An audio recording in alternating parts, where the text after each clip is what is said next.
Good morning students, welcome to another session of the physics class. In the previous class we learnt about motion in a straight line. In today's class we are going to start another chapter, that is continuation part of the previous one, that is motion in a plane. Before we get into the chapter motion in plane, we have to learn about some interesting concept, basic concept we have to know. Motion in planes ಅಂದರೆ already ನಿಮಗೆ ಹೇಳಿದ್ದೇನೆ. ಯಾವ ಥರದ motion? 2-dimensional motion, when the motion has been or when the motion is including 2 dimensions. 2 dimensions ಅಂತಂದರೆ ಯಾವುದು? Carrom ಆಡುವಾಗ when you strike a coin, ಅಲ್ಲೇನಾಗುತ್ತೆ, that coin is able to move along x axis or along y axis. So ಆ ಎರಡು ಆ್ಯಕ್ಸಿಸಲ್ಲಿ ಏನಾಗುತ್ತೆ, involve ಆಗ್ತವೆ. So ಅಂಥ ಮೋಷನಿಗೆ ನಾವೇನಂತ ಹೇಳ್ತೀವಿ? ಮೋಷನ್ ಇನ್ ಅ ಪ್ಲೇನ್ ಅಂತ ಹೇಳ್ತೀವಿ. ಅಥವಾ ಒಂದು ಏನು ಸ್ಟೋನನ್ನು ನೀವು ಥ್ರೋ ಮಾಡ್ತಿದ್ದೀರಿ ಅಂದ್ಕೊಳ್ಳಿ, ಒಂದು ಸ್ಟೋನನ್ನು ನೀವು ಥ್ರೋ ಮಾಡ್ತೀರಿ ಅಂದ್ಕೊಳ್ಳಿ. ಸೊ ಈ ಸ್ಟೋನ್ ಏನಾಗುತ್ತೆ ಅಲ್ಲ, ಆವಾಗ ಎರಡು ಅಲಾಂಗ್ ಎಕ್ಸ್ ಮತ್ತು ಅಲಾಂಗ್ ವೈ ನಡುವೆ ಏನಾಗುತ್ತೆ, ಮೂವ್ ಆಗುತ್ತೆ. ಸೊ ಇಂಥ ಮೋಷನಿಗೆ ನಾವೇನಂತ ಹೇಳ್ತೀವಿ? Motion in plane. 2 dimensions ಏನಾಗಬೇಕು, ಅಲ್ಲಿ ಇನ್ವಾಲ್ವ್ ಆಗಬೇಕು. ಅದನ್ನು ನಾವು motion in 2 dimension or motion in a plane ಅಂತ ಹೇಳ್ತೀವಿ. ಸೊ ಇದನ್ನು ಅರ್ಥ ಮಾಡ್ಕೊಳ್ಳಿಕ್ಕೆ ನಮಗೇನು ಬೇಕು? ವೆಕ್ಟರ್ ಕಾನ್ಸೆಪ್ಟ್ ಗೊತ್ತಿರಬೇಕು. ಸೊ ಸ್ಕೇಲಾರ್ಸ್ ಅಂತಂದ್ರೇನು, ವೆಕ್ಟರ್ಸ್ ಅಂತಂದ್ರೇನು, ಸ್ವಲ್ಪ ಬ್ರೀಫ್ ಐಡಿಯಾ ಅಂತೂ ನಿಮಗೆ ಗೊತ್ತಿದೆ. ಸೊ ಪ್ರೀವಿಯಸ್ ಚಾಪ್ಟರ್ ಅಥವಾ in the beginning it self we learn that any physical quantity is represented in a form of P is equals to N into U. So P represents a physical quantity, N represents its numerical value,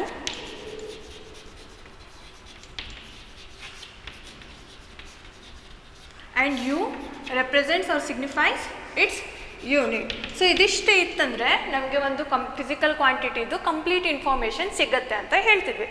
ಯಾವ ಥರ? So for example, if I am feeling hungry, so I want have something. Suppose if I bought 2 kgs of ಮ್ಯಾಂಗೋಸನ್ನು purchase ಮಾಡಿ ಅಥವಾ 1 kg of ಆ್ಯಪಲನ್ನು purchase ಮಾಡಿ ಅಂದ್ಕೊಳ್ಳಿ.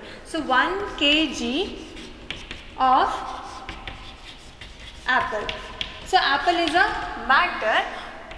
So 1 kg ಏನಿದೆಯಲ್ಲ, so ಒಂದು ಫಿಸಿಕಲ್ ಕ್ವಾಂಟಿಟಿನ ಏನು ಮಾಡ್ತಿದೆ, ಕಂಪ್ಲೀಟ್ ಇನ್ಫಾರ್ಮೇಷನನ್ನು ಕೊಡ್ತಿದೆ.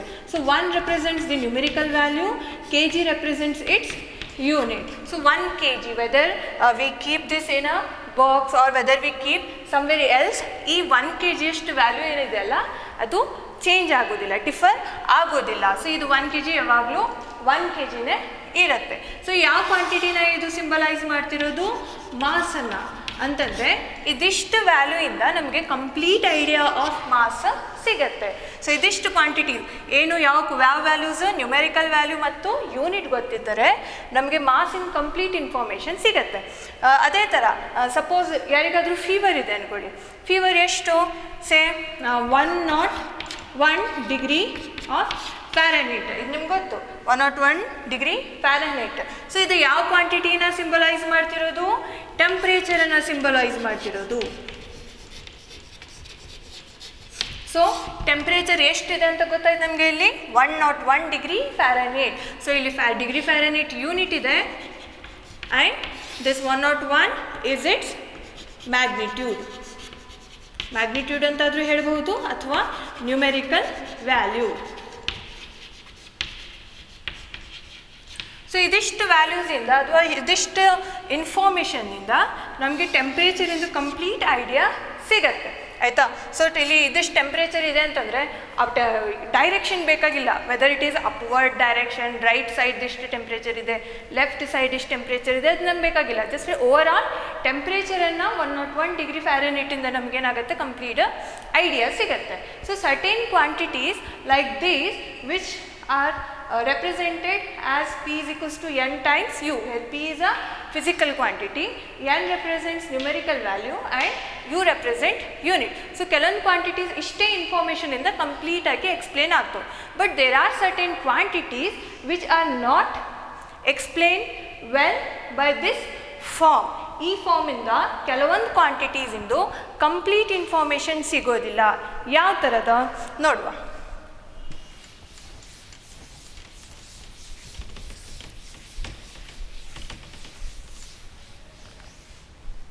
ಸೊ ಸೊ ಯಾವ ಥರದ್ದು quantities? So quantities like displacement, quantities like velocity, quantities like force. So force ಅಂತ ಹೇಳ್ತೇವೆ 5 ನ್ಯೂಟನ್ ಅಷ್ಟು ಫೋರ್ಸ್ ಇದೆ ಅಂದ್ಕೊಳ್ಳಿ. ಸೊ 5 ಏನು ರೆಪ್ರೆಸೆಂಟ್ ಮಾಡುತ್ತೆ? ಇದ್ರದ್ದು ಮ್ಯಾಗ್ನಿಟ್ಯೂಡನ್ನು ರೆಪ್ರೆಸೆಂಟ್ ಮಾಡುತ್ತೆ. ಎನ್ ಏನು ರೆಪ್ರೆಸೆಂಟ್ ಮಾಡುತ್ತೆ? ಇದ್ರದ್ದು ಯೂನಿಟನ್ನು ರೆಪ್ರೆಸೆಂಟ್ ಮಾಡುತ್ತೆ. But is this information enough to understand the force? ಇಲ್ಲ. ಯಾಕಂತಂದರೆ ಫೋರ್ಸ್ ಅಂತಂದರೆ ಅದು ಜಸ್ಟ್ 5 ನ್ಯೂಟನ್ ಅಂತ ಅಷ್ಟೇ ಹೇಳಿದರೆ ನಮಗೆ ಅದು ಕಂಪ್ಲೀಟ್ ಇನ್ಫಾರ್ಮೇಷನ್ ಸಿಗೋದಿಲ್ಲ. 5 ನ್ಯೂಟನ್ ಯಾವ ಡೈರೆಕ್ಷನಲ್ಲಿ, 5 ನ್ಯೂಟನ್ ಯಾವ ಕಡೆ, ಸೊ ಅದು ನಮಗೆ ಬೇಕು. So velocity say 3 metre per second ಅಂತ ಇದೆ ಅಂದ್ಕೊಳ್ಳಿ. ಸೊ 3 ಏನಿದೆಯಲ್ಲ, this is the magnitude or numerical value. Metre per second ಏನು? ಇದ್ರದ್ದು ಯೂನಿಟ್. ಬಟ್ ಇಷ್ಟೇ ಇನ್ಫಾರ್ಮೇಷನಿಂದ ನಮಗೆ ವೆಲಾಸಿಟಿ ಕಾನ್ಸೆಪ್ಟ್ ಕ್ಲಿಯರ್ ಆಗೋದಿಲ್ಲ. ಯಾವ ಡೈರೆಕ್ಷನಲ್ಲಿ, whether it is in X, whether it is in Y, ಅಥವಾ ನೆಗೆಟಿವ್ ಎಕ್ಸ್ ಅಥವಾ negative Y, upward downward, complete information ನಮಗೆ ಇದಿಷ್ಟು ವ್ಯಾಲ್ಯೂಯಿಂದ ಗೊತ್ತಾಗೋದಿಲ್ಲ. ಅದೇ ಥರ ಡಿಸ್ಪ್ಲೇಸ್ಮೆಂಟ್ 5 ಮೀಟರ್ ಇದೆ ಅಂದ್ಕೊಳ್ಳಿ. ಸೊ 5 ಮೀಟರಿಂದ ನಮಗೆ ಕಂಪ್ಲೀಟ್ ಡಿಸ್ಪ್ಲೇಸ್ಮೆಂಟ್ ಐಡಿಯಾ ಸಿಗೋದಿಲ್ಲ. ಸೊ ಅದು ಯಾವ ಡೈರೆಕ್ಷನಲ್ಲಿ ಇದೆ ಅಂತ ಹೇಳಿ ನಮಗೆ ಅಲ್ಲಿ ಇನ್ಫಾರ್ಮೇಷನ್ ಸಿಗೋದಿಲ್ಲ. ಸೊ ಇಲ್ಲಿ ನಾವು ಡೈರೆಕ್ಷನನ್ನು ನಾವೇನು ಮಾಡ್ತಿರೋದು, ಇಂಪಾರ್ಟೆನ್ಸನ್ನು ಕೊಡ್ತಿರೋದು. So certain quantities which are explained well with direction. So ಆ ಕ್ವಾಂಟಿಟೀಸನ್ನು ನಾವು ಎಕ್ಸ್ಪ್ಲೇನ್ ಮಾಡಲಿಕ್ಕೆ ಯಾವ ಕಾನ್ಸೆಪ್ಟನ್ನು ಇಂಟ್ರೊಡ್ಯೂಸ್ ಮಾಡ್ತೀವಿ? ವೆಕ್ಟರ್ ಕಾನ್ಸೆಪ್ಟನ್ನು ಇಂಟ್ರೊಡ್ಯೂಸ್ ಮಾಡ್ತೀವಿ. ವೆಕ್ಟರಿಂದ ನೀಡ್ ಯಾಕಿದೆ ಅಂತ ಹೇಳಿ ನಾವು ಒಂದು ಎಕ್ಸಾಂಪಲ್ ತಗೊಂಡು ತಿಳ್ಕೊಳ್ಳುವ. ಸಪೋಸ್ ವೆಕ್ಟರನ್ನು ನಾವು ಕನ್ಸಿಡರ್ ಮಾಡ್ತಿರ್ಲಿಲ್ಲ ಅಂತಂದರೆ ಏನಾಗ್ತಿತ್ತು? Why do we need vector?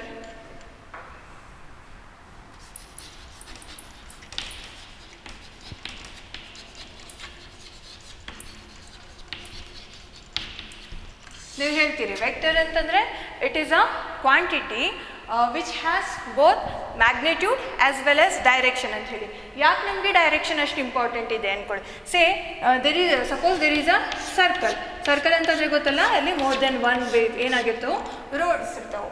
So ಇಲ್ಲಿ ಯಾವುದೋ ಒಂದು ನಿಮ್ಮ ಫ್ರೆಂಡ್ ಏನೋ ಅಂಗಡಿಗೆ ಹೋಗ್ತಿದ್ದಾನೆ ಅಂದ್ಕೊಳ್ಳಿ, ಅಥವಾ ಬೇಕ್ರಿಗೆ ಹೋಗ್ತಿದ್ದಾನೆ ಅಂದ್ಕೊಳ್ಳಿ. ಸೊ ಅವನು ಈ ಸರ್ಕಲ್ ಕಡೆ ಅದಾನ, ಬೇಕ್ರಿ ಇಲ್ಲಿದೆ ಅಂದ್ಕೊಳ್ಳಿ. ಆನ್ ದಿ ಯಾವ side? East side, east, west, north, south. So ಅವ್ನು ಕೇಳ್ಕೊಳ್ತಾನೆ ಯಾರಿಗಾದರೂ ಎಲ್ಲಿದೆ ಬೇಕ್ರಿ ಅಂತ ಹೇಳಿ. ಸೊ ಅವನೇನು ಮಾಡ್ತಾನೆ, ಯಾರಾದರೂ ಒಬ್ಬನು ಏನು ಹೇಳ್ತಾನೆ ಅವನಿಗೆ 2 ಕಿಲೋಮೀಟರ್ ಅಷ್ಟು ದೂರದಲ್ಲಿ ಒಂದು ಬೇಕ್ರಿ ಇದೆ ಅಂತ. ಸೊ ಅವನೇನು ಮಾಡ್ತಾನೆ, ಉದ್ದಕ್ಕೆ ಹೋಗ್ಬಿಡ್ತಾನೆ ಮುಂದೆ. ಸೊ 2 ಕಿಲೋಮೀಟರ್ ಅಷ್ಟು ನಡ್ಕೊಂಡು ಹೋಗ್ತಾನೆ. ಮತ್ತೆ ಅಲ್ಲಿ ಕೇಳ್ತಾನೆ, ಅವ್ನಿಗೆ ಬೇಕ್ರಿ ಅಂತೂ ಸಿಗೋದಿಲ್ಲ, ಎಲ್ಲಿದೆ ಬೇಕ್ರಿ ಅಂತ ಕೇಳ್ತಾನೆ. ಮತ್ತೆ ಯಾರಾದರೂ ಏನು ಹೇಳ್ತಾರೆ, 4 ಕಿಲೋಮೀಟರ್ ಅಂತಾರೆ. ಯಾಕಂತಂದರೆ 2 ಕಿಲೋಮೀಟರ್ ಹಿಂದೆ ಹೋಗಬೇಕು, ನೆಕ್ಸ್ಟ್ ಮತ್ತೆ 2 ಕಿಲೋಮೀಟರ್ ಹೋಗಬೇಕು, 4 ಕಿಲೋಮೀಟರ್ ಅಂತಾರೆ. ಸೊ 4 ಕಿಲೋಮೀಟರ್ ಅಂದಾಗ ಅವ್ನು ಮತ್ತೇನು ಮಾಡ್ತಾನೆ, ಮತ್ತೆ ಮುಂದೆ ಕಂಟಿನ್ಯೂ ಮಾಡ್ತಾನೆ. ಸೊ ಯಾಕೆ ಈ ಥರದಾಯಿತು? Because he didn't asked about its complete ಇನ್ಫಾರ್ಮೇಷನನ್ನು ಅವನು ತಗೊಂಡಿಲ್ಲ. 2 ಕಿಲೋಮೀಟರ್ ಯಾವ ಡೈರೆಕ್ಷನಲ್ಲಿ ಅಂತ ಕೇಳಿರ್ತಿದ್ರೆ ಅವನು ಡೈರೆಕ್ಟಾಗಿ ಈಸ್ಟ್ ಸೈಡ್ ಹೋಗಿಬಿಡ್ತಿದ್ದ, ಕರೆಕ್ಟಾಗಿ ಬೇಕ್ರಿಗೆ ರೀಚ್ ಆಗಿಬಿಡ್ತಿದ್ದ. ಬಟ್ ಅವನೇನು ಮಾಡ್ದ, ಹಾಫ್ ಇನ್ಫಾರ್ಮೇಷನನ್ನು ಕಲೆಕ್ಟ್ ಮಾಡ್ದ. ಹಾಗಾಗಿ ಏನಾಯ್ತದು, ಕಂಪ್ಲೀಟ್ ಇನ್ಫಾರ್ಮೇಷನ್ ಅವನಿಗೆ ಸಿಕ್ಕಿಲ್ಲ. ಸೊ ಅದಕ್ಕಾಗಿ ನಮಗೇನು, directions to explain certain quantities we require direction. ಇಲ್ಲಿ ಯಾವ ಫಿಸಿಕಲ್ ಕ್ವಾಂಟಿಟಿ ನಾವು ಡಿಸ್ಕಸ್ ಮಾಡ್ತಿರೋದು? ಇಲ್ಲಿ ಡಿಸ್ಪ್ಲೇಸ್ಮೆಂಟನ್ನು ಡಿಸ್ಕಸ್ ಮಾಡ್ತಿರೋದು. ಅದೇ ಥರ ಇನ್ನೊಂದು ಎಕ್ಸಾಂಪಲ್ ಯಾವುದು, ನೀವು ಧಮಾಲ್ ಮೂವಿ ನೋಡಿರ್ಬೋದು. ಆ ಮೂವಿನಲ್ಲಿ ಏನು ಹೇಳ್ತಾರೆ, ಯಾರೋ ಒಬ್ಬ ಏನು ರಿಚ್ ಪರ್ಸನ್ ಸತ್ತು ಹೋಗಿರ್ತಾನೆ. ಅವನು ಏನು ಸಾಯೋಕ್ಕಿಂತ ಮುಂಚೆ ಒಂದು W ಶೇಪಿಂದು ಏನೋ ಗೋವಾನಲ್ಲಿ ಏನೋ ಟ್ರೀ ಇದೆ, ಅದ್ರ ಕೆಳಗಡೆ ನಾನು ಏನೋ ಒಂದಿಷ್ಟು 1 crore rupees ಏನೋ ಹೈಡ್ ಮಾಡಿದ್ದೀನಿ ಅಂತ ಹೇಳ್ತಾನೆ. ಆಯಿತಾ? ಸೊ ಸಪೋಸ್ ಆ ಇನ್ಫಾರ್ಮೇಷನನ್ನು ಅವರು ಕಂಪ್ಲೀಟಾಗಿ ತಗೊಂಡಿಲ್ಲ ಅಂತ ಅಂದ್ಕೊಳ್ರಿ. ಅಂದರೆ ಜಸ್ಟ್ ಅವನು ಏನು ಟ್ರೀಸ್ ಕಡೆ ಇದೆ ಅಂತ ಹೇಳಿದ ಅಂದ್ಕೊಳ್ಳಿ, 5 ಮೀಟರಷ್ಟು ಡಿಸ್ಟೆನ್ಸಲ್ಲಿ ಅಂತ ಹೇಳಿದ್ದಾನೆ ಅಂದ್ಕೊಳ್ಳಿ. ಸೊ ಆ 5 ಮೀಟರಷ್ಟು ಡಿಸ್ಟೆನ್ಸ್ ಅಂದರೆ ಯಾವ ಕಡೆ? ಈ ಸೈಡ್, ಫಾರ್ವರ್ಡ್, ಬ್ಯಾಕ್ವರ್ಡ್, ಇಷ್ಟೇ ಅಲ್ಲ, ಮತ್ತು ಡೌನ್ ದಿ ಅರ್ತ್ 5 ಮೀಟರ್ ಎಲ್ಲ ಕಡೆ ಅವ್ರೇನು ಮಾಡಬೇಕಾಗತ್ತೆ, ಸರ್ಚ್ ಮಾಡಬೇಕಾಗತ್ತೆ. ಹೌದು ತಾನೆ? ಇದು ಯಾಕಾಯಿತು ಅಂತಂದರೆ ಡೈರೆಕ್ಷನ್ ಇನ್ ಇನ್ಫಾರ್ಮೇಷನ್ ಅಲ್ಲಿ ಸಿಕ್ಕಿಲ್ಲ ಅಂಥೇಳಿ. So direction is very much essential to explain certain quantities. So ಆ ಕ್ವಾಂಟಿಟೀಸಿಗೆ ಏನಂತ ಹೇಳ್ತೀವಿ ನಾವು, ವೆಕ್ಟರ್ ಕ್ವಾಂಟಿಟೀಸ್. ಸೊ ಅಂಥ ಕ್ವಾಂಟಿಟೀಸಿಗೆ ನಾವು ರೆಪ್ರೆಸೆಂಟ್ ಮಾಡಲಿಕ್ಕೆ ಏನು ಮಾಡಿದ್ವಿ, ವೆಕ್ಟರ್ ಕಾನ್ಸೆಪ್ಟನ್ನು ಇಂಟ್ರಡ್ಯೂಸ್ ಮಾಡ್ತೀವಿ. So is magnitude and direction enough to explain any quantity? ಯಾವುದಾದ್ರೂ ಒಂದು ಕ್ವಾಂಟಿಟಿಗೆ ಮ್ಯಾಗ್ನಿಟ್ಯೂಡ್ ಮತ್ತು ಡೈರೆಕ್ಷನ್ ಎರಡಿದ್ರೆ ಸಾಕು, ಅದು ವೆಕ್ಟರ್ ಆಗಿಬಿಡ್ತೈತಾ? ನೋಡುವ.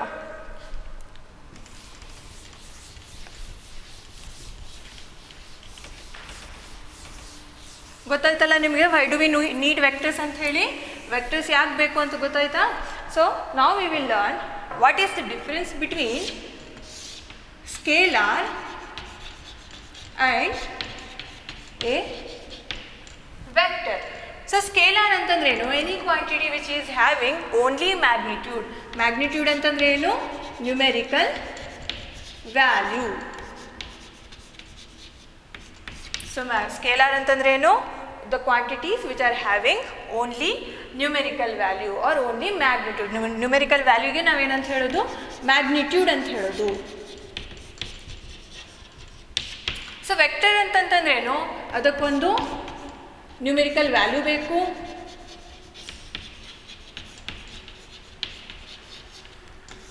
ಡೈರೆಕ್ಷನ್ ಬೇಕು,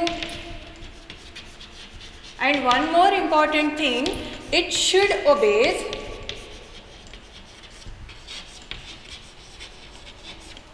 vector law of addition. ಏನು ಒಬೆ ಮಾಡಬೇಕು?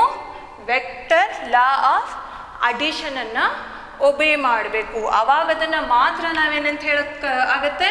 ವೆಕ್ಟರ್ ಅಂತ ಹೇಳೋಕ್ಕಾಗುತ್ತೆ. So for you learn that magnitude ಮತ್ತು ಡೈರೆಕ್ಷನ್ ಇತ್ತಂದರೆ ಅದನ್ನು ವೆಕ್ಟರ್ ಅಂತ ಹೇಳ್ತೀವಿ ಅಂತ ಹೇಳಿ ಕಲ್ತಿದ್ದೀರಿ. But not from now onwards you should know, ಒಂದು ಕ್ವಾಂಟಿಟಿಗೆ ನಾವು ವೆಕ್ಟರ್ ಅಂತ ಹೇಳಬೇಕಂತಂದರೆ ನ್ಯೂಮೆರಿಕಲ್ ವ್ಯಾಲ್ಯೂನೂ ಇರಬೇಕು, ಡೈರೆಕ್ಷನ್ನೂ ಇರಬೇಕು, ಮತ್ತು ಅದು that should ಒಬೆ vector law of addition. ಏನು ಇದು ವೆಕ್ಟರ್ ಲಾ ಆಫ್ ಅಡಿಷನ್ ಅಂತಂದರೆ? ಸರ್ ಇಲ್ಲಿ ನೋಡಿ ನಿಮ್ಗೆ ಗೊತ್ತಾಗುತ್ತೆ. ಹೇಗೆ? ಸಪೋಸ್ ಇಲ್ಲಿ ನಾವು ಒಂದು ಸಿಂಪಲ್ ಮಾಸನ್ನು ಡಿಸ್ಕಸ್ ಮಾಡ್ತಿದ್ದೀವಿ ಅಂದ್ಕೊಳ್ಳಿ. ಸೊ 2 kg ಅಥವಾ 3 kg plus 4 kg, 3 kg apple 4 kg apple ಸೇರಿ ಎಷ್ಟಾಗುತ್ತೆ? 7 kg ಆಗುತ್ತೆ. ಬಟ್ ಇಲ್ಲಿ since here we talk about direction, since ನಿಮ್ಮೊಂದು ಫ್ರೆಂಡ್ ಅದಾರ ಅಂದ್ಕೊಳ್ಳಿ. ಸೊ ಅವರು 3 ಮೀಟರ್ ಏನು ಮಾಡ್ತಾರ? ಟುವರ್ಡ್ಸ್ ಈಸ್ಟ್ ನಡ್ಕೊಂಡು ಹೋಗ್ತಾರೆ. ನೆಕ್ಸ್ಟ್ ಏನು ಮಾಡ್ತಾರ? ಅಲ್ಲಿಂದ ಸೇಮ್ ಡೈರೆಕ್ಷನಲ್ಲಿ ಟುವರ್ಡ್ಸ್ ಈಸ್ಟ್ ಅಗೇನ್ ನೆಕ್ಸ್ಟ್ ಏನು ಮಾಡ್ತಾರೆ? ಅವರು 4 ಮೀಟರ್ ಅಷ್ಟು ಡಿಸ್ಟೆನ್ಸನ್ನು, ಡಿಸ್ಪ್ಲೇಸ್ಮೆಂಟನ್ನು ಕವರ್ ಅಪ್ ಮಾಡ್ಕೊಳ್ತಾರೆ.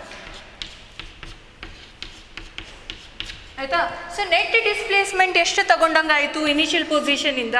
ಸೊ ಹಿಯರ್ ನಾನು ಅಡಿಷನ್ ಸಬ್ಸ್ಟ್ರಾಕ್ಷನ್ ಅಂತ ಹೇಳ್ತಿಲ್ಲ ನಿಮಗೆ, ಜಸ್ಟ್ ನೆಟ್ ಕ್ವಾಂಟಿಟಿ ಅಂತ ಹೇಳ್ತಿರೋದು. ನೆಟ್ ಡಿಸ್ಪ್ಲೇಸ್ಮೆಂಟ್ ಎಷ್ಟು ತಗೊಂಡಂಗಾಯಿತು?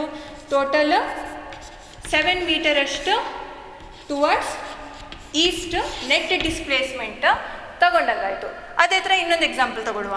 Same person, first she travel 3 metre or first she traveled 4 meter towards east, then after reaching east she turns back and travels back to west up to 3 meter. So 4 meter east ತನಕ ಹೋಗ್ತಾಳ, next ಅಲ್ಲಿಂದ ಮತ್ತೆ ವಾಪಸ್ 3 metre ಹಿಂದಕ್ಕೆ ವಾಪಸ್ ಬರ್ತಾಳ ಅಂತಂದರೆ West ಕಡೆ ಬರ್ತಾಳ. ಸೊ ಅಂತಂದರೆ ಓವರ್ ಆಲ್ ನೆಟ್ ಡಿಸ್ಪ್ಲೇಸ್ಮೆಂಟ್ ಎಷ್ಟಾಯಿತು? Displacement here I am telling, displacement ಎಷ್ಟಾಯಿತು? Net displacement is 1 metre. Net displacement ಎಷ್ಟಾಯಿತು? 1 ಮೀಟರ್ ಆಯಿತು. ಸೊ ಅದೇ same example will consider.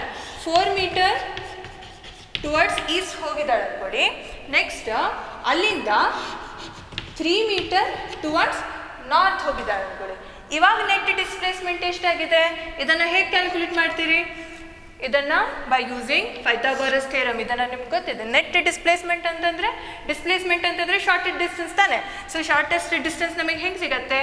2 perpendicular distances ಇದ್ವು ಅಂತಂದರೆ ಅದಕ್ಕೆ ನಾವು ಒಂದೇನು ಹೈಪೋಟೆನಸ್ ಡ್ರಾ ಮಾಡಿದರೆ ನಮಗೆ ಶಾರ್ಟೆಸ್ಟ್ ಡಿಸ್ಟೆನ್ಸ್ ಕವರ್ಡ್ ಸಿಗುತ್ತೆ. ಶಾರ್ಟೆಸ್ಟ್ ಡಿಸ್ಟೆನ್ಸ್ ಇಲ್ಲಿ ಪೈಥಾಗೋರಸ್ ಥಿಯರಮನ್ನು ಅಪ್ಲೈ ಮಾಡಿದಂತಂದರೆ 3 square plus 4 square 9 plus 16 25 square root of 25 5 metre. So ಇಲ್ಲಿ ರಿಸಲ್ಟ್ ಎಷ್ಟು ಸಿಕ್ತು ನಮಗೆ?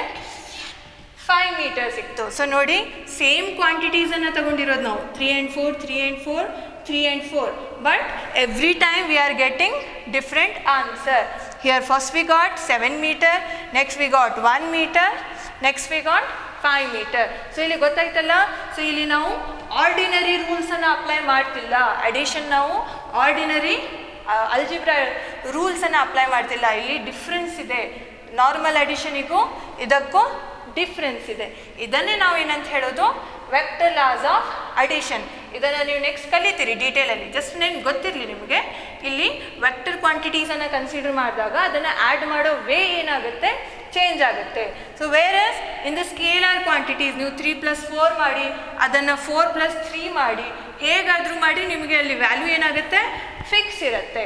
ಸೊ ಸ್ಕೇಲಾರ್ ಕ್ವಾಂಟಿಟೀಸ್ ಅಂತಂದರೆ ನೀವು ಜಸ್ಟ್ ಮ್ಯಾಗ್ನಿಟ್ಯೂಡ್ ಅಂತ ಹೇಳ್ತೀರಿ.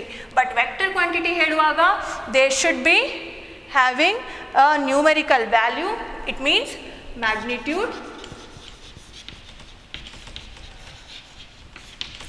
They must have a direction and they should obey vector law of addition. Vector laws of ಇಲ್ಲಿ ಯಾವ್ಯಾವ್ದು ಅಂತಂದರೆ ಪ್ಯಾರಲೋಗ್ರಾಮ್ ಲಾ ಆಫ್ ಅಡಿಷನ್ ಅಂತ ಬರುತ್ತೆ, ಟ್ರಯಾಗನಲ್ ಲಾ ಆಫ್ ಅಡಿಷನ್ ಅಂತ ಬರುತ್ತೆ, next polygon law of addition ಅಂತ ಬರುತ್ತೆ. ಸೊ ಇಲ್ಲಿ ವೆಕ್ಟರ್ ಲಾ ಆಫ್ ಅಡಿಷನ್ ಅದರದ್ದೇ ಸೆಪ್ರೇಟ್ ಒಂದು ಅಡಿಷನ್ ರೂಲ್ಸ್ ಅದಾವು, ಅದನ್ನು ಏನು ಮಾಡಬೇಕು, ಅದು ಒಬೇ ಮಾಡಬೇಕು. ಸೊ ಈ ವ್ಯಾಲ್ಯೂಸ್ ಹೇಗೆ ಚೇಂಜ್ ಆಯಿತು, the value depend on the angle between the vectors. So ನೋಡಿ ಇಲ್ಲಿ ಎರಡು ವೆಕ್ಟರ್ಸ್ ಯಾವುದು ಡಿಸ್ಪ್ಲೇಸ್ಮೆಂಟ್ ಆ್ಯಂಡ್ ಡಿಸ್ಪ್ಲೇಸ್ಮೆಂಟ್ ನಡುವೆ ಆ್ಯಂಗಲ್ ಚೇಂಜ್ ಇದೆ. ಇಲ್ಲಿ ನೋಡಿ ಎರಡು ವೆಕ್ಟರ್ಸ್ ನಡುವೆ ಆ್ಯಂಗಲ್ಲು ಚೇಂಜ್ ಇದೆ, ಇಲ್ಲಿ ಎರಡು ವೆಕ್ಟರ್ಸಿನ ನಡುವೆ ಆ್ಯಂಗಲ್ಲು ಚೇಂಜ್ ಇದೆ. ಸೊ ಇಲ್ಲಿ ಆ್ಯಂಗಲ್ಸ್ ಮೇಲೆ ಏನಾಗುತ್ತೆ, ವ್ಯಾಲ್ಯೂ ವೇರಿ ಆಗುತ್ತೆ. ಇದನ್ನು ನೀವು ನೆಕ್ಸ್ಟ್ ಮತ್ತು ಡೀಟೇಲಲ್ಲಿ ಕಲಿತೀರಿ. ಸೊ ಇವಾಗ ಗೊತ್ತಾಯ್ತಲ್ಲ. ಸೊ ಸ್ಕೇಲರ್ ಮತ್ತು ವೆಕ್ಟರಿಗೆ ಡಿಫ್ರೆನ್ಸ್ ಏನಿದೆ, it should have a numerical value, it should have numerical value, it must have a direction, next it must obey, this is the necessary condition, obey vector laws of addition. Matthen difference ide, as we see now, it is added according to ordinary rules of algebra. Ordinary rules of algebra. So ಅಂದರೆ ಇದು normal ಮ್ಯಾಥಮೆಟಿಕ್ಸನ್ನು use ಮಾಡಿ ನಾವೇನು ಮಾಡಬಹುದು, add ಮಾಡಬಹುದು. But ಇಲ್ಲಿ added according to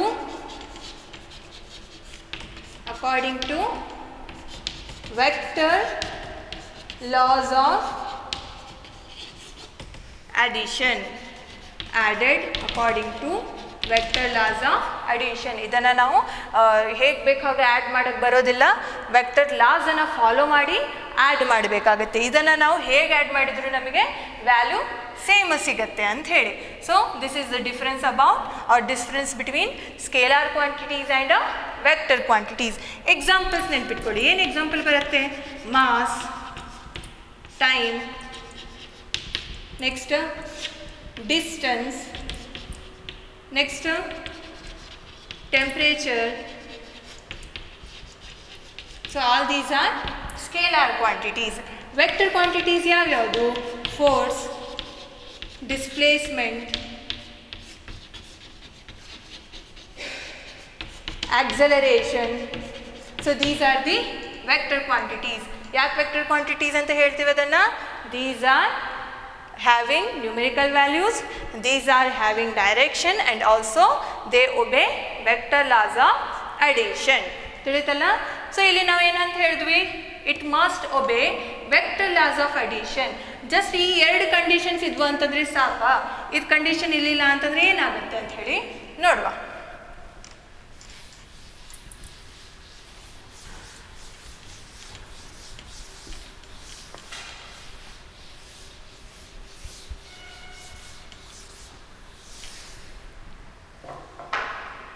so ಇಲ್ಲಿ ನಾವು ಒಂದು ನೋಟ್ ಕನ್ಸಿಡರ್ ಮಾಡ್ತೀವಿ.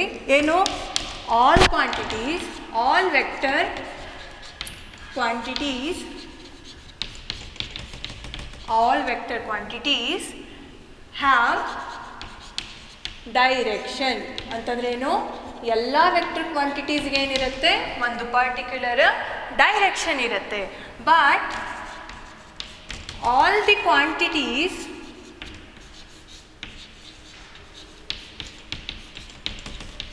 which have direction,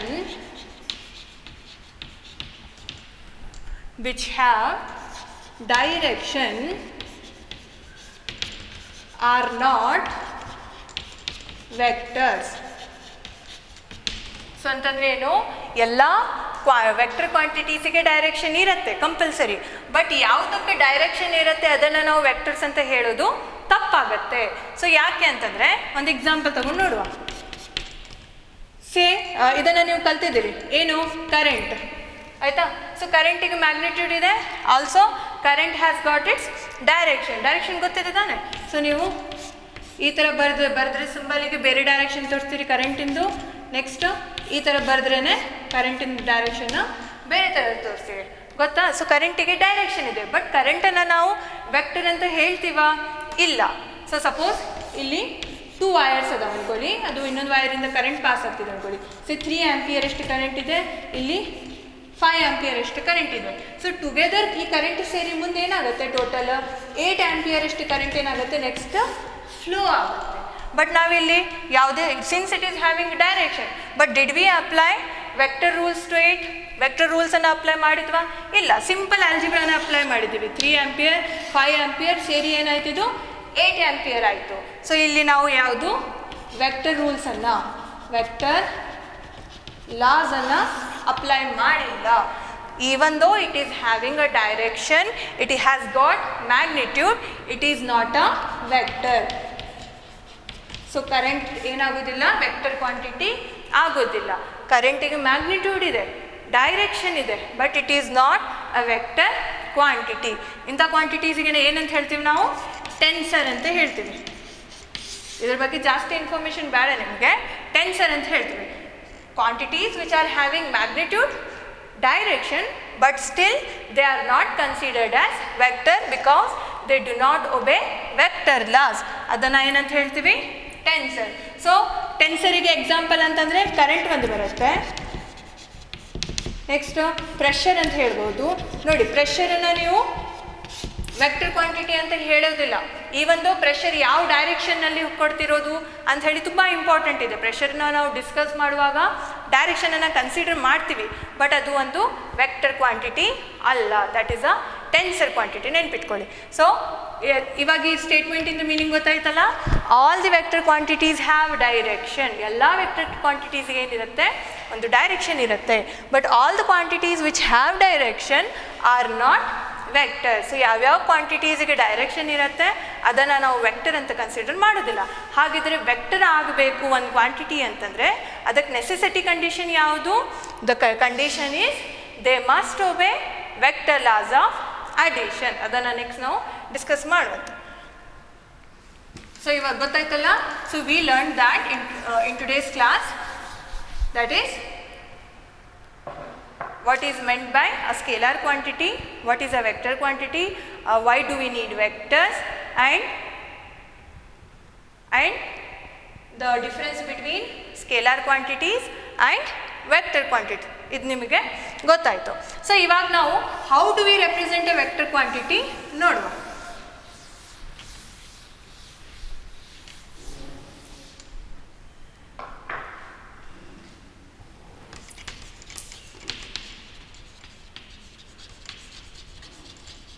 representation of a vector. So ಒಂದು ವೆಕ್ಟರ್ ಕ್ವಾಂಟಿಟಿನ ಹೇಗೆ ರೆಪ್ರೆಸೆಂಟ್ ಮಾಡೋದು? So it is represented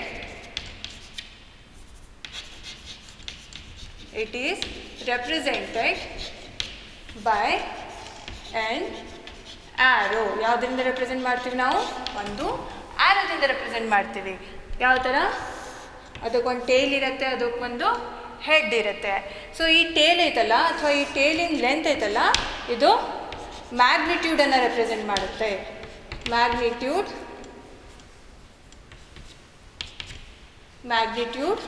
of vector. Head ಐತಲ್ಲ, ಇದು direction of vector. So head ಏನು ರೆಪ್ರೆಸೆಂಟ್ ಮಾಡುತ್ತೆ? ಡೈರೆಕ್ಷನ್ ಆಫ್ ಅ ವೆಕ್ಟರನ್ನು ರೆಪ್ರೆಸೆಂಟ್ ಮಾಡುತ್ತೆ. ಟೇಲ್ ಏನು ರೆಪ್ರೆಸೆಂಟ್ ಮಾಡುತ್ತೆ? ಮ್ಯಾಗ್ನಿಟ್ಯೂಡ್ ಆಫ್ ದ ವೆಕ್ಟರನ್ನು ರೆಪ್ರೆಸೆಂಟ್ ಮಾಡುತ್ತೆ. ಯಾವ ಥರ? ಸೊ ಫಾರ್ ಎಕ್ಸಾಂಪಲ್ 5 ನ್ಯೂಟನ್ ಅಷ್ಟು ಫೋರ್ಸ್ ಇನ್ ಈಸ್ಟ್ ಅಂತ ಅಂದ್ಕೊಳ್ಳಿ. ಸೊ ಈಗ 5 ನ್ಯೂಟನನ್ನು ಡ್ರಾ ಮಾಡೋಕ್ಕೆ ನ್ಯೂಟನನ್ನು ಮೆಜರ್ ಮಾಡೋಕ್ಕೆ ನಮ್ಮ ಕಡೆ ಸ್ಕೇಲ್ ಇಲ್ಲ. ಸೊ ನಾವೇನು ಅಸ್ಯೂಮ್ ಮಾಡ್ತೀವಿ, on regular scale 1 centimetre is equals to 1 newton ಅಂತ ಹೇಳಿ ಕನ್ಸಿಡರ್ ಮಾಡ್ತೀವಿ. ಅಂತಂದರೆ ನಾವೇನು ಮಾಡಬೇಕು, 1 2 3 4 5. ಸೊ ಇದಿಷ್ಟು ಏನು ರೆಪ್ರೆಸೆಂಟ್ ಮಾಡುತ್ತೆ, ಅವಾಗ 5 ನ್ಯೂಟನನ್ನು ರೆಪ್ರೆಸೆಂಟ್ ಮಾಡುತ್ತೆ. ಏನಿದು ಫೋರ್ಸ್ ಏನು, ಒಂದು vector quantity. So representation of vector ಈ ಥರ ಇರುತ್ತೆ ನೋಡಿ. ಗ್ರಾಫಿಕಲ್ ರೆಪ್ರೆಸೆಂಟೇಷನ್ ಮಾಡೋಕ್ಕೆ ಕೇಳಿದರೆ ಈ ಥರ ರೆಪ್ರೆಸೆಂಟ್ ಮಾಡ್ಬೋದು. ಸೊ ಲೆಂತ್ ಏನು ರೆಪ್ರೆಸೆಂಟ್ ಮಾಡುತ್ತೆ, ಮ್ಯಾಗ್ನಿಟ್ಯೂಡನ್ನು ರೆಪ್ರೆಸೆಂಟ್ ಮಾಡುತ್ತೆ. ಡೈರೆಕ್ಷನ್ನು ಅಥವಾ ಆ್ಯರೋ ಏನು ಮಾಡುತ್ತೆ, ಡೈರೆಕ್ಷನನ್ನು ರೆಪ್ರೆಸೆಂಟ್ ಮಾಡುತ್ತೆ. ಬಟ್ ಎವ್ರಿ ಟೈಮ್ ಇದನ್ನು ನಾವು ಡ್ರಾ ಮಾಡಿ ತೋರ್ಸೋಕ್ಕಾಗೋದಿಲ್ಲ. 5 ನ್ಯೂಟನ್ ಇತ್ತು, ಡ್ರಾ ಮಾಡಿದ್ವಿ. ಇದನ್ನು ನಾವು 500 ನ್ಯೂಟನ್ ಮಾಡ್ರಿ ಅಂತಂದರೆ ನಾವು ಅಷ್ಟನ್ನು ಮೆಜರ್ ಮಾಡೋಕ್ಕಾಗೋದಿಲ್ಲ. ಸೊ ಅವಾಗೇನು ಮಾಡ್ತೀವಿ, ಸಿಂಪಲ್ಲಾಗಿ ಒಂದು ಸಿಂಬಾಲಿಕ್ ರೆಪ್ರೆಸೆಂಟೇಷನನ್ನು ಕೊಡ್ತೀವಿ. ಯಾವ ಥರ, say F is the representation of force. So F ಮೇಲೆ ನಾವೇನು ಮಾಡ್ತೀವಿ, ಒಂದು ಸಿಂಬಲ್ ಏನು ಆ್ಯರೋನ ಡ್ರಾ ಮಾಡ್ತೀವಿ. ಮೀನ್ಸ್ ಎಫ್ ಏನು, ಒಂದು ವೆಕ್ಟರ್ ಕ್ವಾಂಟಿಟಿ ಅಂತ ಹೇಳಿ. ಸೊ ಅದ್ರ ಮುಂದೆ 5 newton East.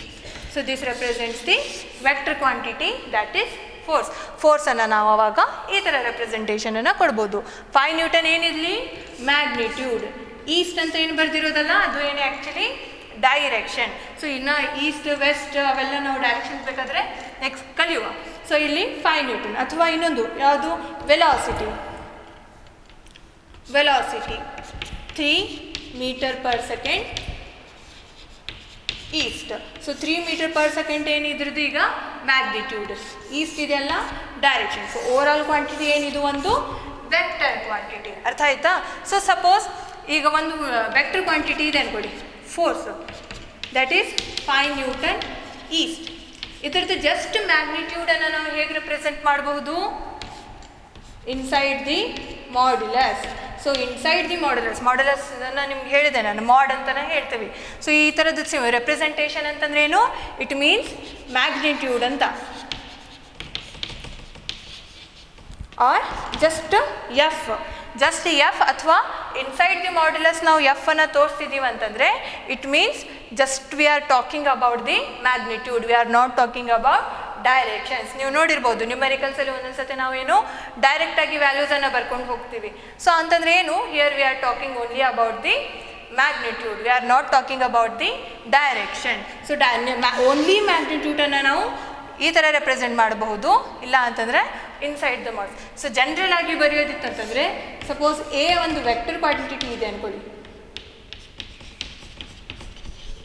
Then magnitude of ಎನ ಯಾವ ಥರ ರೆಪ್ರೆಸೆಂಟ್ ಮಾಡಬಹುದು, ಮ್ಯಾಗ್ನಿಟ್ಯೂಡ್ ಆಫ್ ಎನ either inside a modulus or just A without a arrow. ಆಯಿತಾ? So I hope you have followed today's class. We will meet in the next session with some more concept. Thank you.